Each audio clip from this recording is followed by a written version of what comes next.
Kasi ng prutas sa katiting o kay magluhod ta magpungko ta mag-harvest katiting.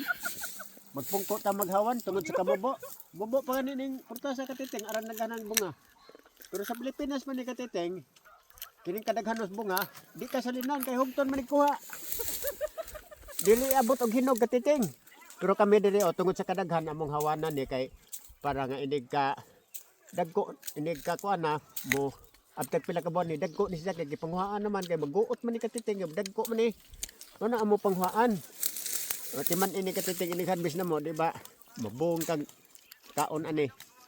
Kay arang daghana ko kadyo bulig-bulig. Mo na nga sa Pilipinas pa ni di ni kuhaan kay sayangan man sila. Pero dire daghan ang gikuha, gamay ra ibilin. Ano lagi ang giapas kay mudag ko. Mo ni katiting diri sa kuan sa Korea. Na ilagay din kuhaan kay maguot man yo tanawa bulig-bulig ang bunga oh. Oh ini kahinog ini arang kaguot man na. Mo nang kuhaan. Mo na dinhi katiting.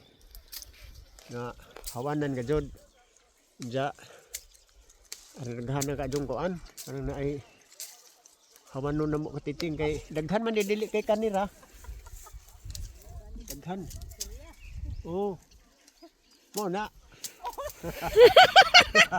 mo na katiting Oh, mau na si katiting. Mau na diha.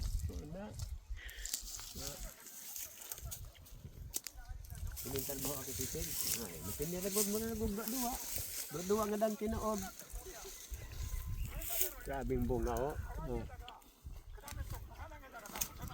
Sagdi kay magkuha ko ini og dadon sa Pilipinas ang paliwat to ni kay daghang bunga.